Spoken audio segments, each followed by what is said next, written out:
Good morning.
It's already written your part A.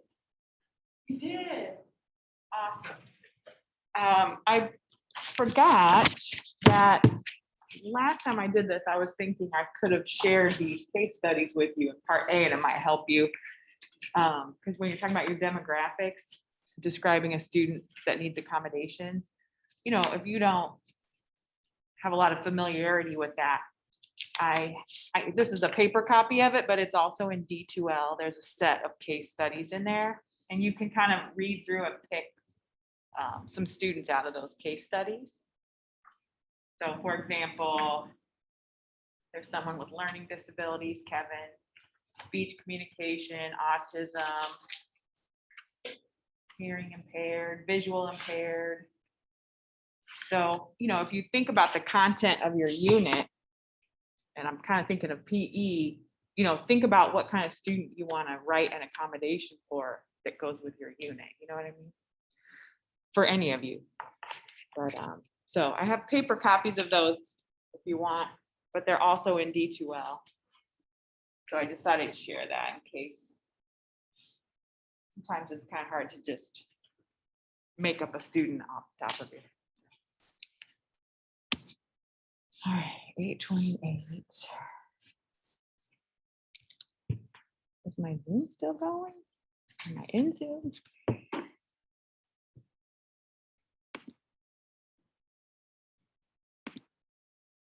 I started it already. You did, I can see you. Okay. Oh, wait, I just heard your voice from behind me. That freaked me out. Okay, so it's okay. Awesome. Okay, I need to share screen then.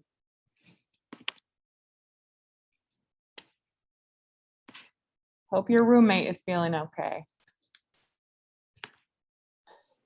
Thanks, I think she is.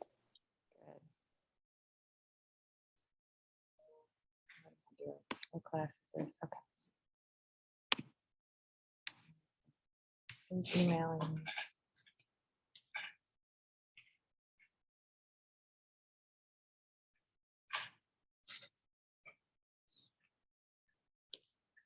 Help yourself. And if you want to copy and paste and not have to type it, you can click on the digital version. It's in the unit plan assessment resource section.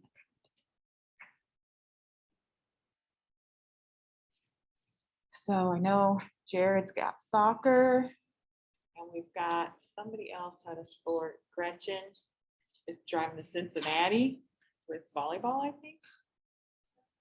And Lexi. So that's 3 people. That makes sense. Okay. Anyone else that I should wait? We might be able to just get going.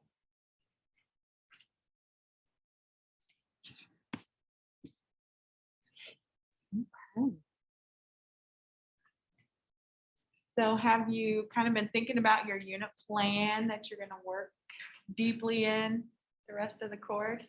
Anybody kind of have their topic that they're thinking about teaching? No? What's yours, Christina? You feel comfortable sharing? We talked about it a lot. So. I was wanting to do conflict with second graders and divide them into groups.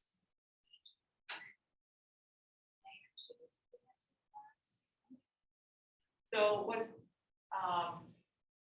nice about that is it presents good opportunities for both. You know, you can do a quiz with objective questions, right? Facts about the planet. But then you're also going to have some performance-based assessment when they do their presentation.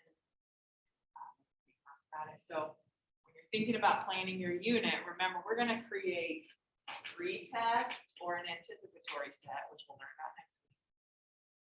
You're going to create a more objective-based, standardized kind of test. You're going to create a formative assessment, some kind of formative activity, thumbs up, well, more, I want more than thumbs up, thumbs down, but something formative, you know, and then your final summative assessment. So when you're kind of thinking about your unit, you know, how are you going to assess it all along the way? So, and if you get stuck on one, you just talk to me anytime and help with it. I don't know if I put any PE sample units on the D2L, but I had like 7 or 8 kids in PE last semester. So I had quite a few unit assessments that went through. Some did like passing skills for a certain sport. Gosh, I can't remember off the top of my head. I'll try to remember to look some of those up to help give you an idea. But if not, I can maybe send you some samples. Anybody else have some ideas of their unit plans? I'm just curious. Okay, so Saturday night I'll get a bunch of emails. Perfect. No, for real though, if you're not sure or you're on the fence about something, you can always email me. You know, we don't have class next Wednesday. Any other business questions? Okay. And Carly, if you have any questions, you just shout out. I wish you were here with us. Today we're talking about reliability and validity of tests. I'm going to give you some definitions. You don't need to write these from the screen. We'll move on. How is a test reliable? What makes a test reliable? It's reliable if it has stable and consistent results. If you give this test over and over again and you don't change anything about the test and your sample of students who are taking the test is the same, are they going to score? Will you get similar scores each time? Each semester when you give this test, is it going to get similar results? If you're noticing inconsistent overall scores, then you need to look at each question. Is there one where the answers were all over the place? That question may be unreliable, which is why the other day I showed you that I actually looked at your quiz, you know, to see how did those questions work. And just last night, because my husband gives a history quiz every Wednesday, and he's like, I only have 3 A's out of 50. There's 50 students in the class. 3 students get an A. I'm like, only 3 students get an A? Something's wrong with the quiz. Like, that's not something you should tell your husband. You wrote the quiz. But anyway, I was like, can I look at the quiz? like, let's look at the questions. How come only 3, you know? And so we actually sat down and we went into D2L and we clicked through the questions. We tried to find the ones with the lowest scores, look at the wording. You know, that's something you should think about. Are you trying to give a test that's so hard nobody can pass it? Or are the questions so obscure they can't remember it? So don't keep giving it if everyone's not passing it. So anyway, always looking for issues like subjectivity, vague wording. Is everyone raising their hand to ask about the same question? Some factors that influence reliability. The larger the number of tasks on your assessment, the higher your reliability. So a little bit longer assessment gives you a more adequate sample of the behavior. You're giving them more chances to show you that they know what they know.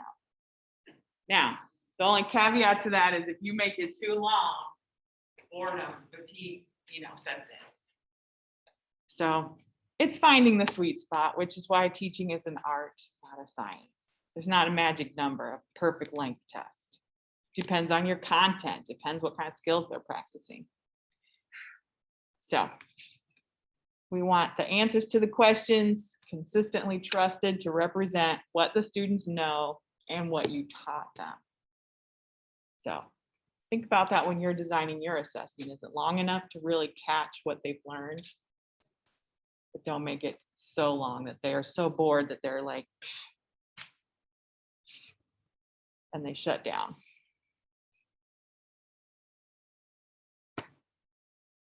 Can you hear me okay, Carly?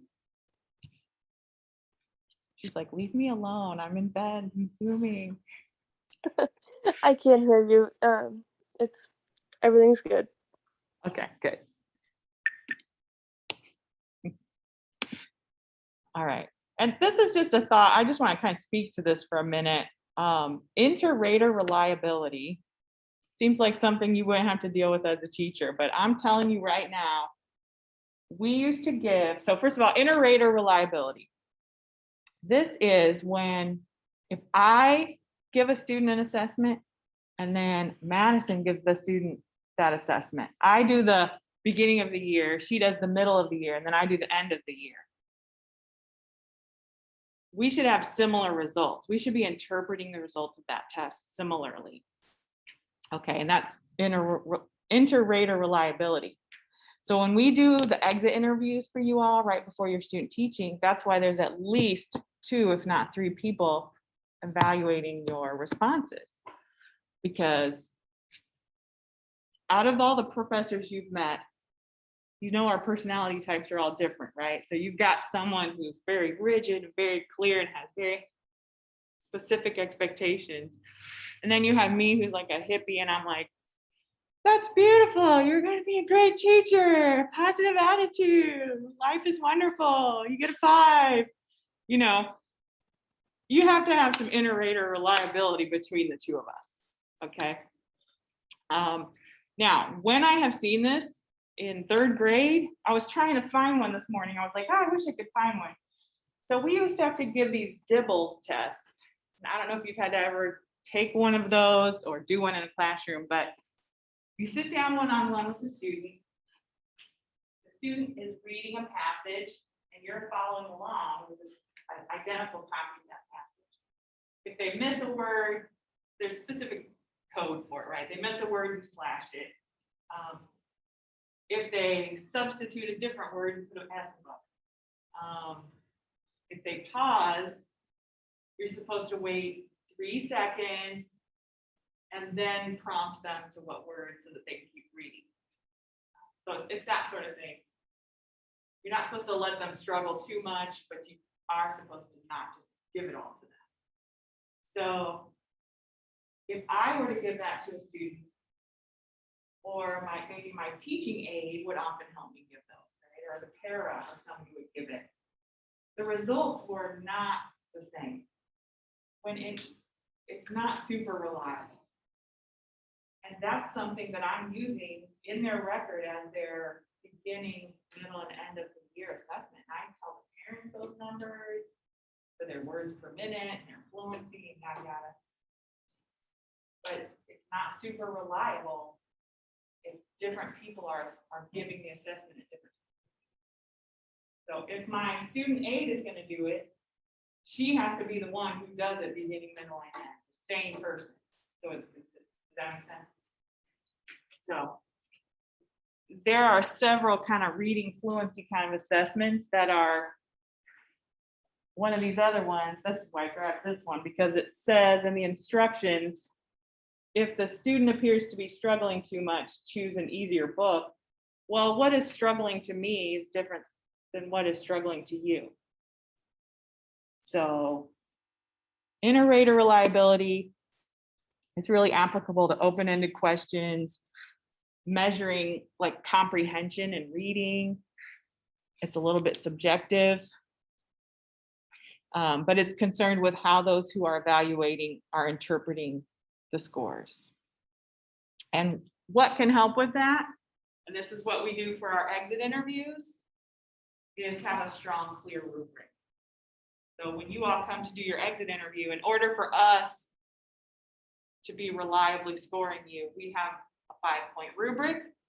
You answer the questions, you walk away, we discuss on the rubric, and we go line by line through the rubric, starting at number point for 3 points, and come to a consensus for where that student falls on the rubric. Therefore, we can prove reliability of this exit interview, that this is what this student has learned in their time here. So rubrics help if you have a good rubric. And this, just another term, make sure you're familiar with, is just parallel form reliability. You know, you're creating two versions of an assessment. Maybe you're trying to reduce cheating. You want to make sure that individuals would score the same on both versions. The test shouldn't be so different that they would score differently. One's a little harder than the other. So if the same student would score the same on both versions, it has parallel form reliability. That's a pretty easy one to remember. Yeah, multiple versions should be similar. Right. Now, moving on to validity.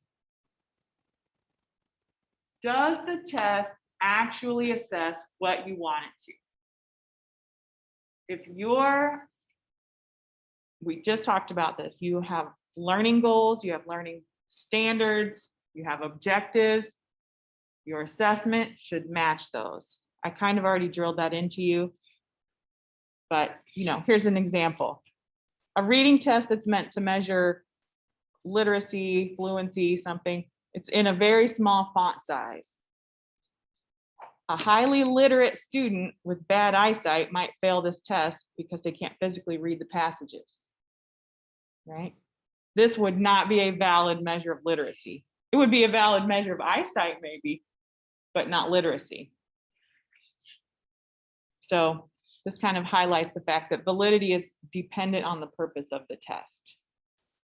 But really, validity, it's valid if it assesses what you want. Is it telling you that they learned what you taught them?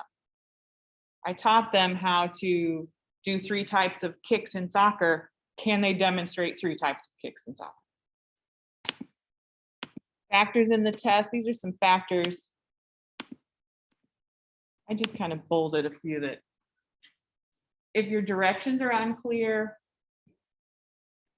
if the sentence structure is too difficult. So for example, a 3rd grade teacher is writing math problems, but the instructions are so hard to read.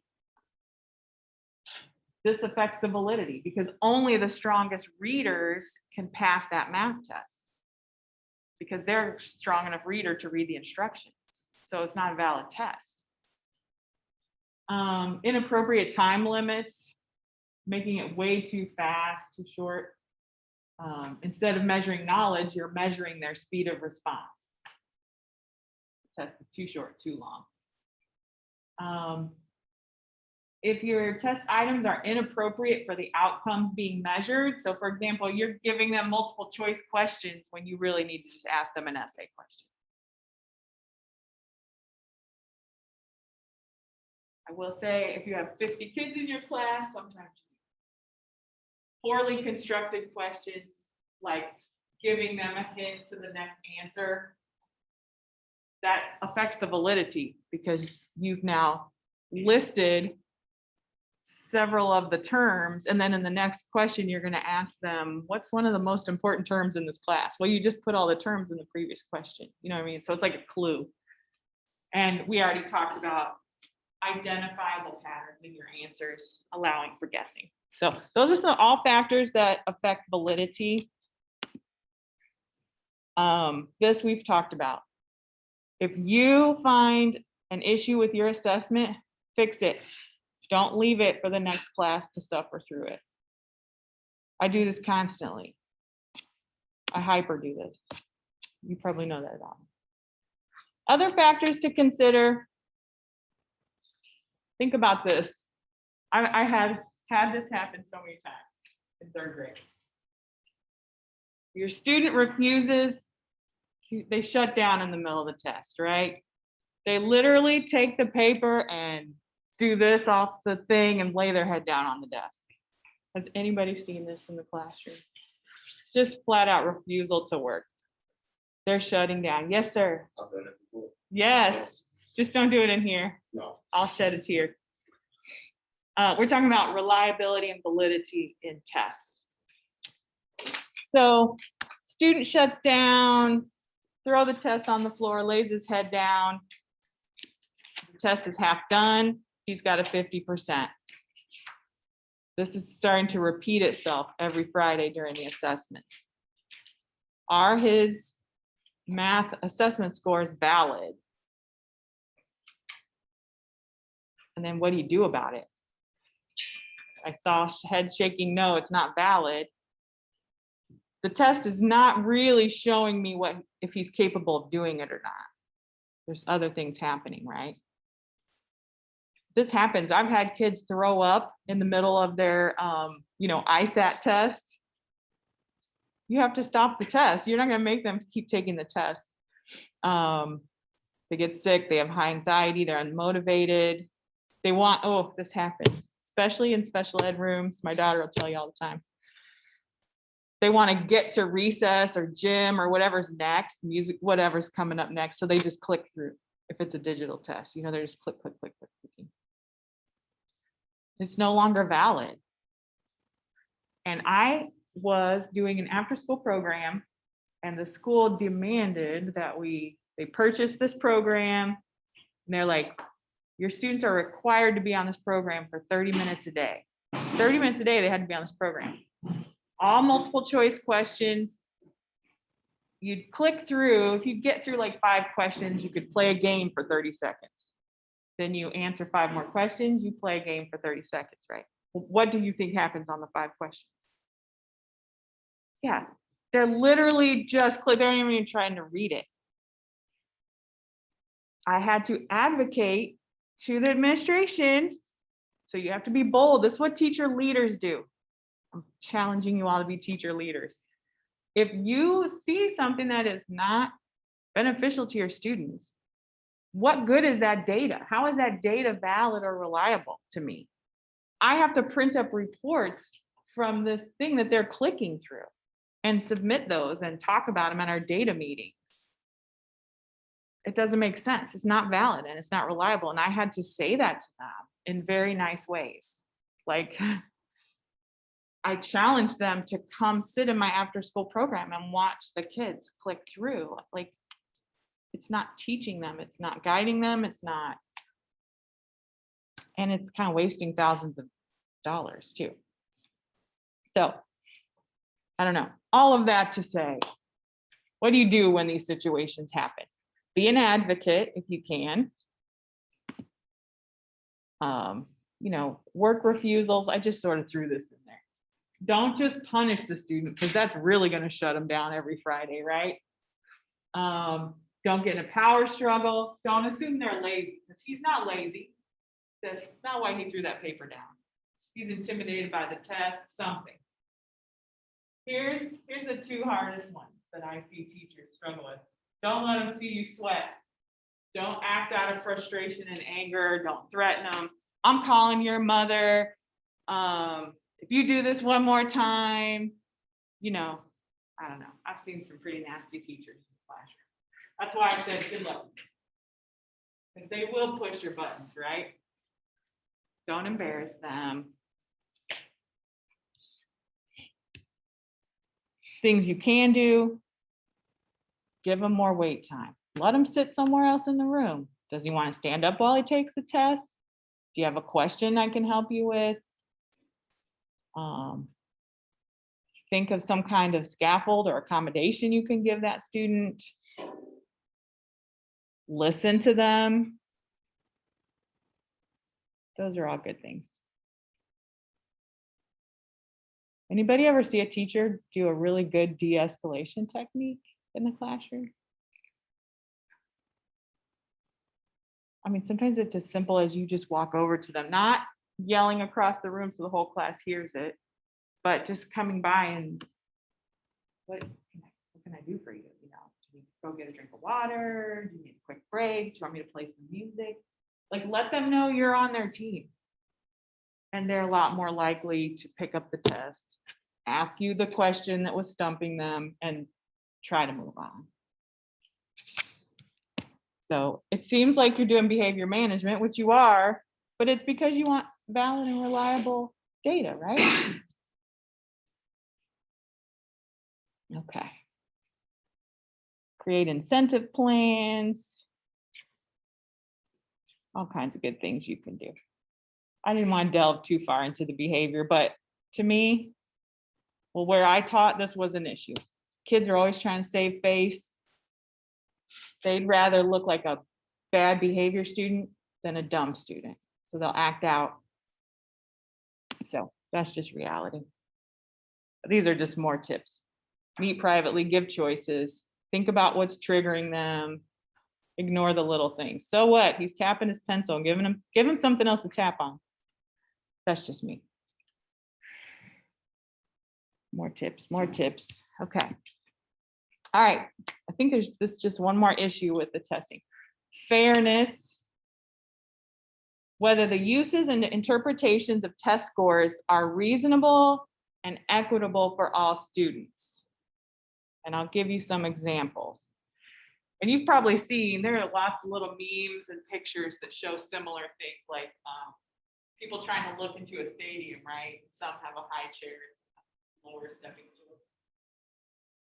So equality is every student in this room gets the same tool, gets the same lecture, gets the same resources, and the same test. Okay, that's fair, right? If I give you all the same test, that's fair. But if Blake's primary language is, what do you say, Thai? Italian, okay, Italian. He's reading those same instructions. It's harder for him. He's got to spend more time decoding the instructions versus thinking about the answers to the test. But it is equal. Equity, on the other hand, is making sure that we scaffold, support, so that they have access to the things and know how to use those things. If that makes any sense. I feel like this is something you already know, but you do need to think about it. Oh my gosh, pop quiz. One of these following tests is reliable but not valid. The other one is valid but not reliable. So let's see if you can figure out which is which. So number one, you want to measure student intelligence. So you ask students to do as many push-ups as they can every day for a week. Is it reliable but not valid? Is it valid but not reliable? Valid, it's not measuring what you're trying to Okay. measure. Right. Validity means we're measuring what we actually taught them, right? So it's not valid, but if the student does push-ups every day for a week, we're gonna see a reliable score of how many push-ups they can do in a week. Number two, you wanna measure students' perception of their teacher using a survey, but the teacher hands out evaluations right after she reprimands her class, which she doesn't normally do.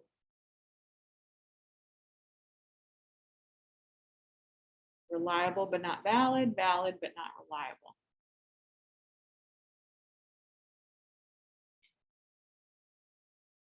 Will a survey about the teacher accurately measure their perception of the teacher? It's a valid assessment. The survey itself is a valid assessment. Will the results be reliable? Probably not. You get the gist? Okay. Where are we? All right. What time is it? How am I doing? 8:56. Perfect. Okay. I wouldn't really call these case studies. I've got 3 food for thought questions. And so I was gonna pass them out. You won't all get the same question, but I want you to think about the answer and you can pair up with somebody that you're close to. I feel like we're naturally, maybe Logan, I don't know. Maybe Christina, you want to scoot over one way or another? Okay, I'm going to close. I'm just gonna pick. I'm not gonna tell you. It's a question for you ladies. Think about.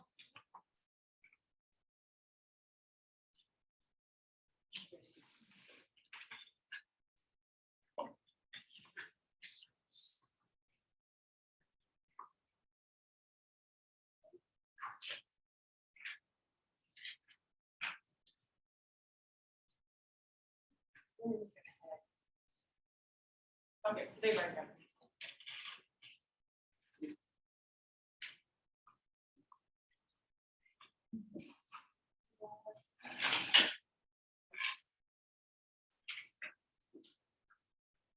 Think about it. Did I give you all the ELL questions?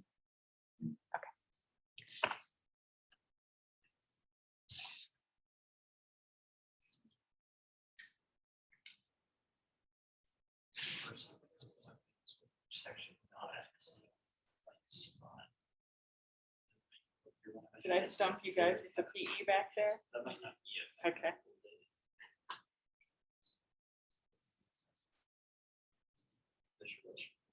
I guess teachers might not be trying to assess that, they could be trying to assess.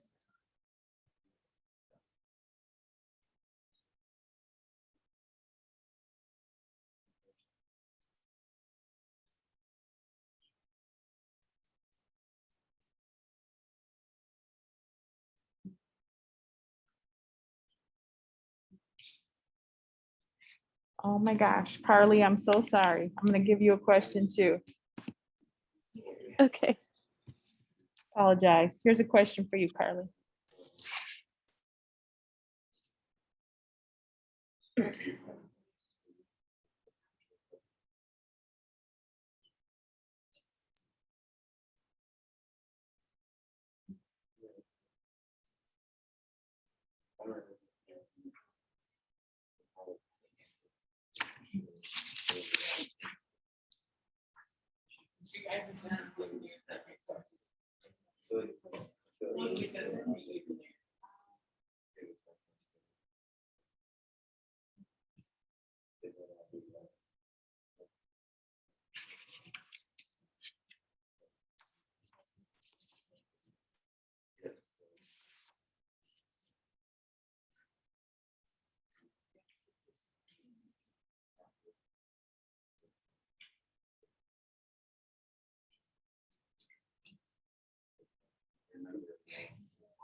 There's always a chance that Another minute. Gets lucky. Do you want us to write it out or? We'll just share it out.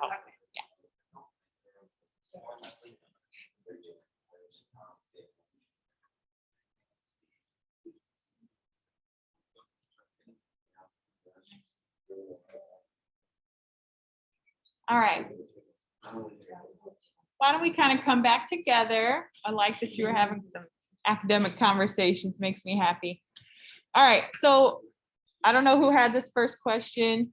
There might have been more than one of you.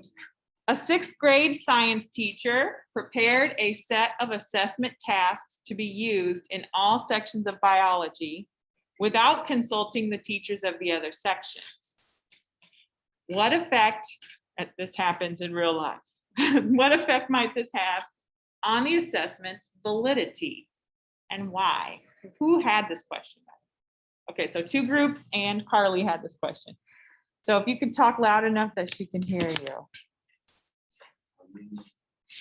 Honestly, what we came to an agreement on was the fact that you could be putting a bunch of content on the test that these kids may not know at all or have only seen a little bit. And of why it.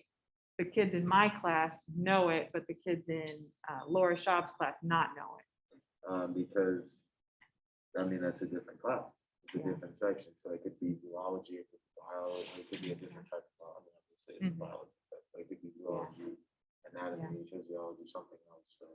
I would say the assumption would be that the standards, it would be an expectation of what standards are being taught. But you're right, that can happen too. Yeah, Yeah. Everything else, just some classes might have more gifted students, this can progress at a faster pace. It's like, oh, we make this assessment for our students, but then the class with more Right. like the learning disabilities or whatnot has to progress slower, so they haven't exactly covered it. That's a guarantee right there that happened.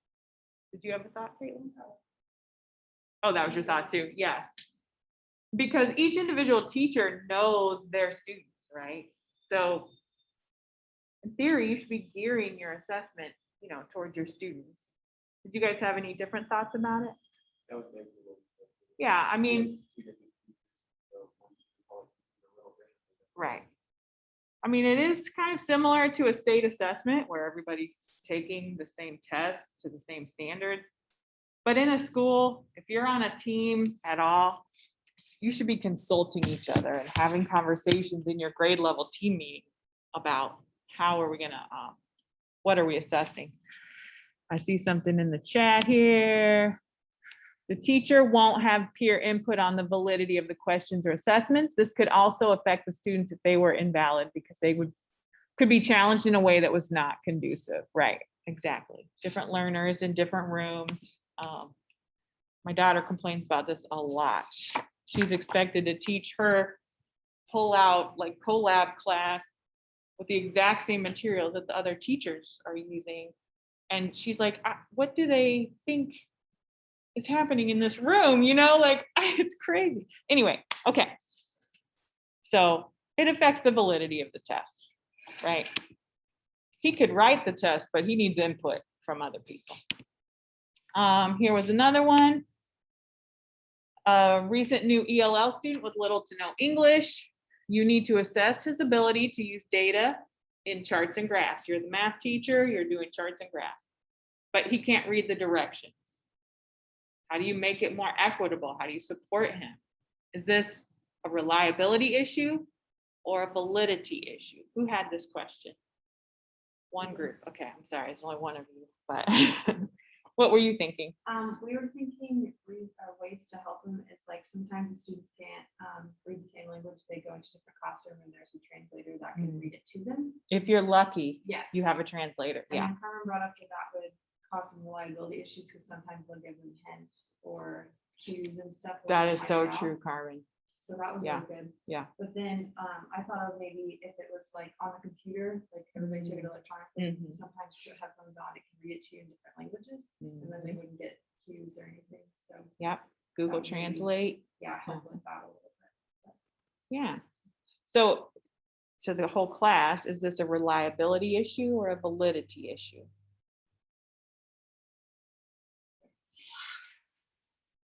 It is measuring what we want to measure, his ability to use a chart and a graph.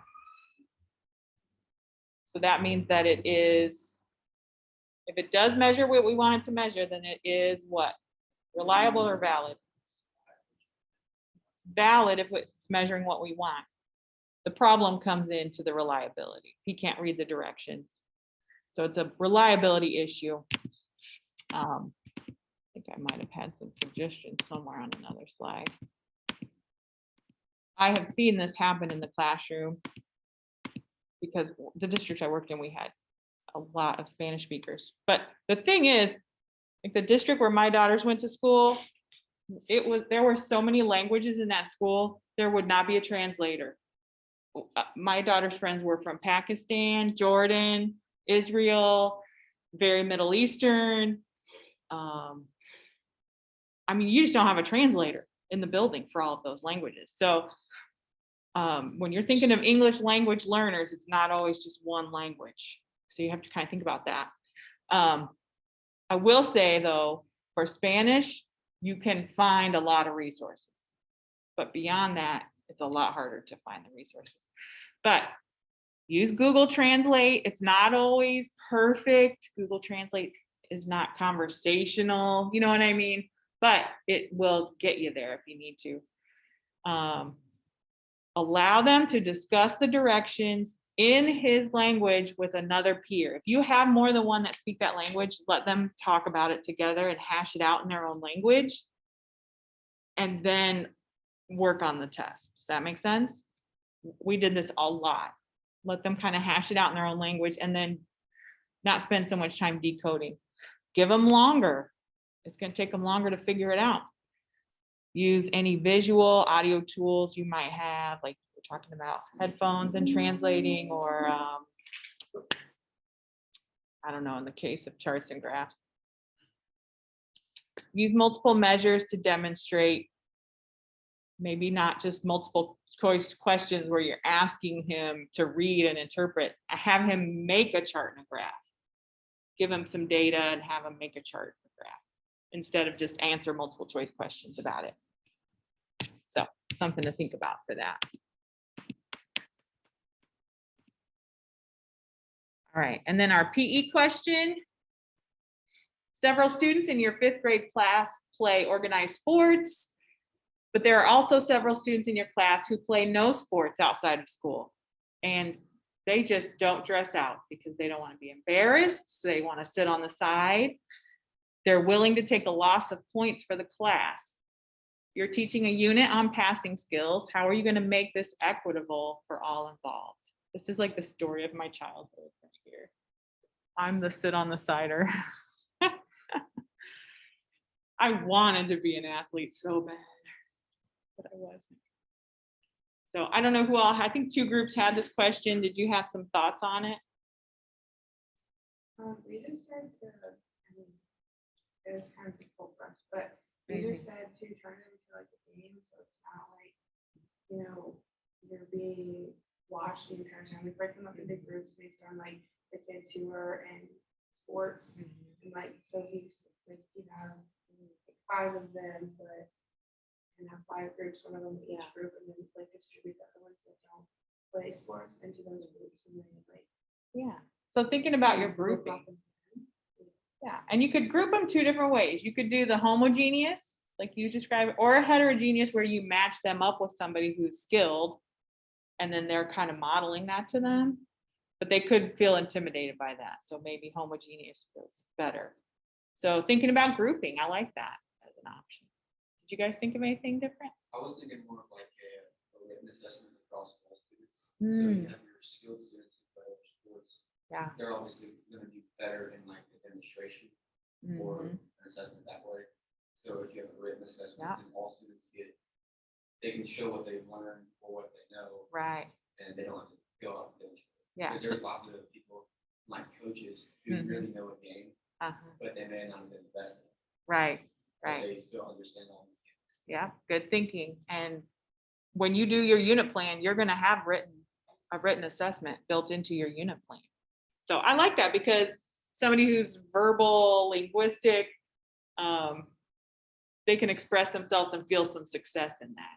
you could kind of celebrate that. So I like that. Anybody else have any thoughts? I think a lot of this comes down to the culture that you build in that environment, right? Letting kids feel comfortable. We're not all going to be the super athlete. You know, we're just doing this, like, kind of like you said, for fun, or making it your own personal improvement goals versus I'm only competing against my own skill level, not that kid over there. But that doesn't work for everyone, the shy kids. But something to think about for equity. Why are those all in that format? That's weird. Okay. Oh, yeah. Tiering, modifying the activities for the passing. Allowing more opportunities for practice and an alternative product versus product, which is what you're saying about the test. Okay. Awesome. Are we at the end? I think we're at the end, people. We made it. Awesome. Okay. So homework due Sunday is your part A. Think about your unit. Give me something good. Give me something that you are not afraid to look at for the next couple weeks as you're going to look at it. Feel free to email me.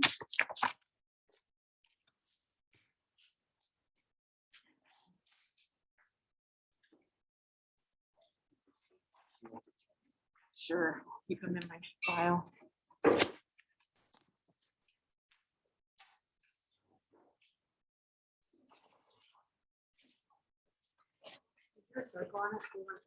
No, I don't need it back.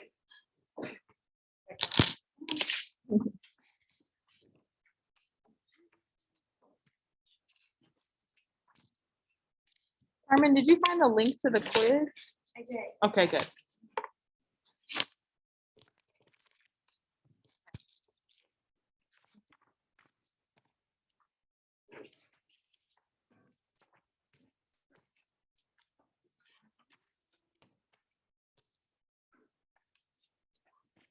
I was thinking about you, Caitlin, when I was talking about, I was planning my lesson for my reading methods class.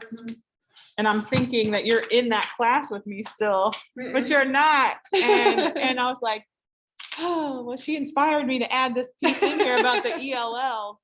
And I'm like, I forgot she's not in this room. No, but that's okay. Thanks. Uh-huh. For a picture. Yep, I did.